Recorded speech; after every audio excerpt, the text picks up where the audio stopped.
दोस्तों, गुरु बिना ज्ञान अधूरा है।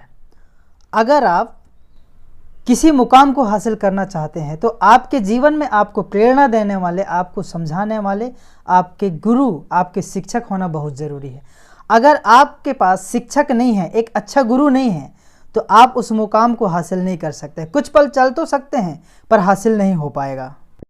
चाणक्य नीति कहता है कि जिस प्रकार मनुष्य कुदाल से जमीन को खोदकर जल निकाल लेता है, उसी प्रकार गुरु की सेवा करने वाला शिष्य गुरु के अंदर में दबी शिक्षा को प्राप्त कर लेता है, और जब वो शिक्षा को प्राप्त कर लेता है तो सफलता को प्राप्त भी कर लेता है। एक बार की बात है, सूफी संत इब्राहिम अपने शिष्य के साथ किसी लंबी यात्रा पे जा रहे थे। रास्ता घने जंगलों में होकर जाता था।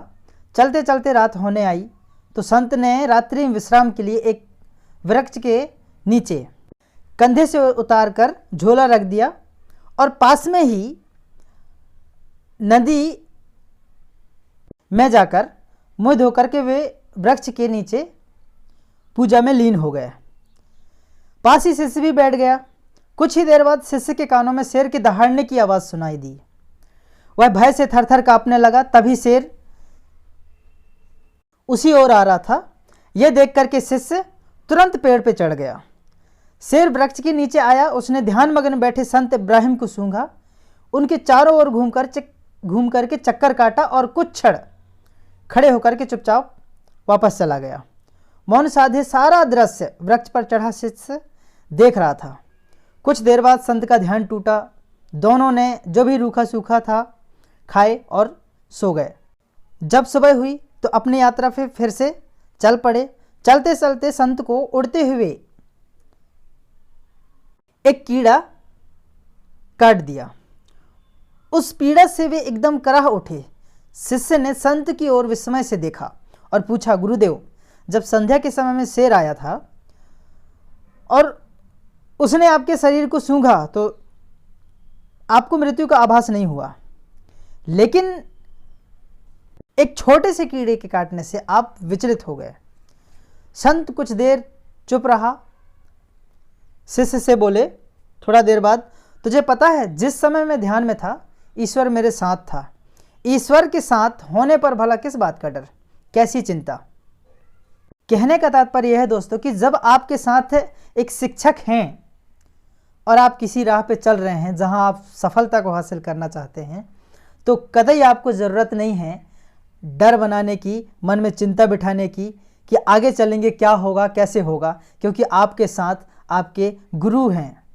लेकिन एक अच्छा शिक्षक, अच्छा गुरु मिलने से काफ़ी नहीं है, एक अच्छा शिष्य भी बनना होगा।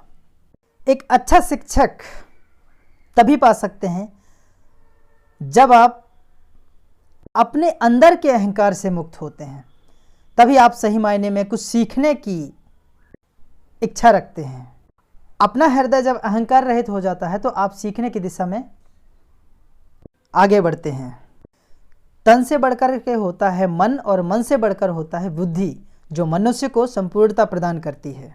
तो आप जिस राह पे भी चल रहे हैं, आपको एक गुरु की आवश्यकता होती है, और एक गुरु प्राप्त करना है उसके लिए आपके दबे अहंकार को बाहर निकालना होगा।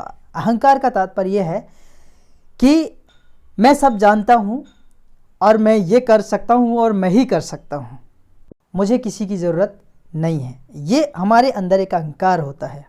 उस फील्ड के बारे में चाहे आप जितना भी जानते हों, लेकिन वो ज्ञान किस जगह पे कैसे लगाना है वो आपके गुरु ही बताते हैं।